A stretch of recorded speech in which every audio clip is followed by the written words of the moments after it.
heart. Without any stress. Yeah. Without even putting my ministry or my commitment in jeopardy.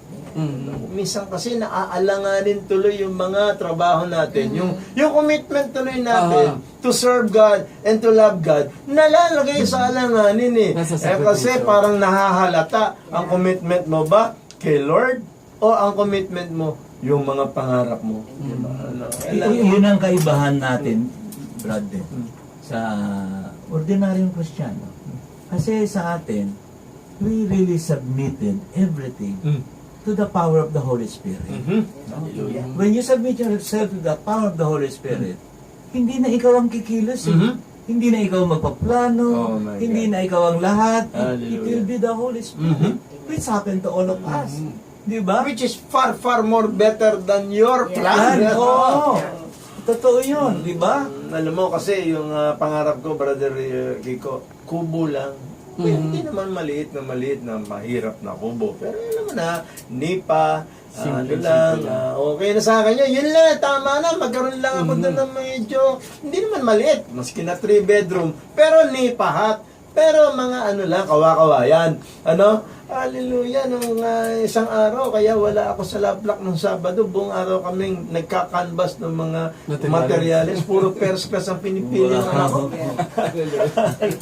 Sabi ko, sobra ka naman, anak. Eh, ganun talaga, Brother Jing eh. Kasi may labing relationship na kasi kayo ng anak mo. You are now At saka, reaping. tsaka kasi, Brother Jing, you have already surrendered your plan. Kaya si Lord naman ngayon, plan naman niya. Pag, yun nga sinasabi ko, pag binueltahan ka, humanda ka. Kaya yung sinasabi ko kanina, stress-free. No. Kung naman nakamtan nyo yun ng talagang tinrabahan nyo, nasikaso nyo, di ba? Halimbawa, kung ako yun, sabi ko, yan, nakuha ko yan, pero pagod ako dyan, laki na nagastos ko dyan. Pero ang galing kong numiskate kasi nagawa ko yan. Hindi si Lord ang glorified. Inagaw na, inagaw. Inagaw na natin yung pag-glorify kay Lord. Eh kung yung blessing na yan, galing kay Lord, talagang makikita natin na talagang kamay ni Lord ang pumilos doon, di ba? Wala kang pagmamalaki. Stress, wala tayong pagmamalaki. Kung hindi siya, wala. Di ba? Yun ang kagandahan. No? Talagang We submit sa kanya. Pero ang bottom line, Tita Au, ang bottom line, kaya yung kalooban ng Diyos ay natatanggap natin. Minsan hinahanap mo pa nga. Yeah. Kasi in love tayo sa Diyos eh. Palaging Hindi pwede pag hindi ka in love. Tsaka palaging may hunger.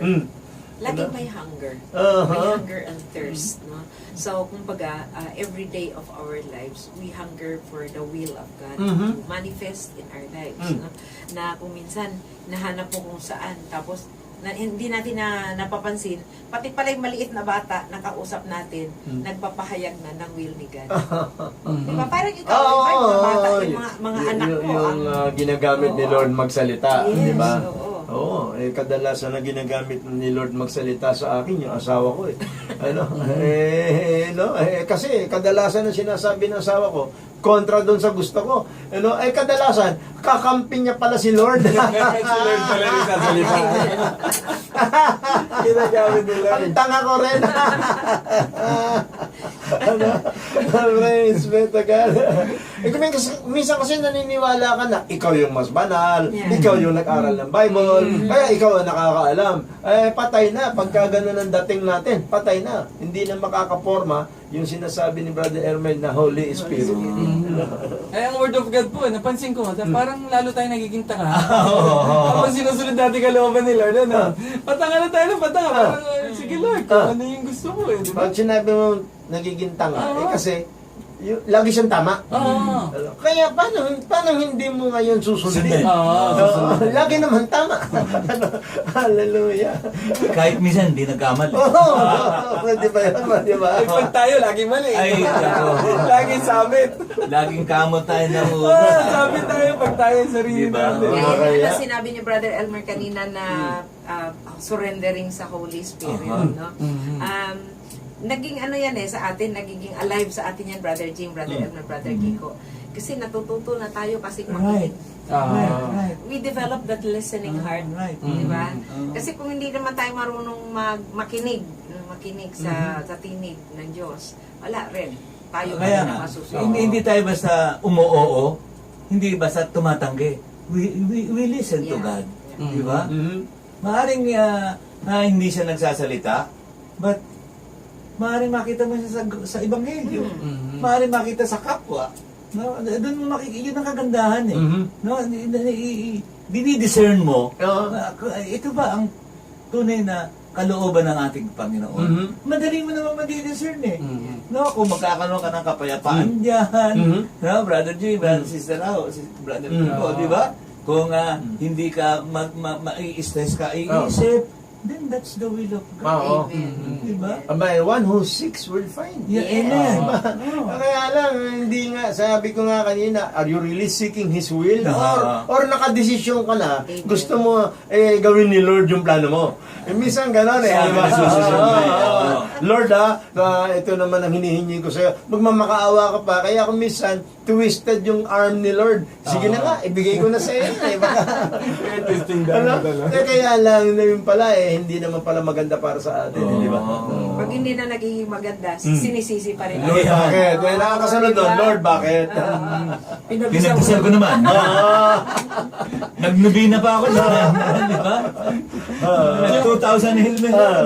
Yung pala kaibahan ng deep na yung nagiging yung relationship. Right. Kasi dati naman, mga taong simbahan naman tayo nung wala pa tayo sa Nanghihingi tayo, di ba? ganun din naman naririnig din natin salita ng Diyos. Kaya lang, hindi natin ganun nadidiscern, hindi natin ganun Kaya nga paborito natin yung tinatanggap. ask and you shall receive. Oo. Paborito natin Iba na, yun. no? Pero Brother Jing, yung ask and you shall receive, na-transform na sa atin. Oh. Kasi dati, ask and you shall receive for material things. Yung gusto natin. Ngayon, tayo, ang nangyayari, ask and you shall receive, yung will ni Lord ang Will ni hinahanap. Lord, Diba? Will ni In Lord. our prayer, palagi natin You Lord, will ano ba ang receive. gusto Hindi mo doon sa dito? hinihingi na. You will receive, di ba? Kasi kung didiretsuhin mo yung verse na yun, pinutol kasi as you shall receive lang eh. Knock and it shall be open. Sa dulo nun, Holy Spirit yun eh. Yung sinasabi mo yun, Brother Elmer. Kumbaga sa lingwahe natin ngayon, ask and thy will be done. Ah. Thy will be done. Right, correct. So, so Thy po will be tayo. done. Yun ang lingwahe natin. Diba? Hihingi lang tayo, tapos bahala Na na. hindi tayo maiintindihan. Ang hindi tunay na may relationship. Hindi talaga maintindihan. They will never understand. You never understand nga, pero si Mary, Mama Mary, kasi nagwo-worship talaga yun eh. Kaya nung hindi siya pinapapasok dun sa mga inn na kumakatok-katok din siya sa mga bahay, ikaw kaya buntis, siyempre manganganak gusto na. mo rin Hirap na. na maganda yung iyong Komportable. kapanganakan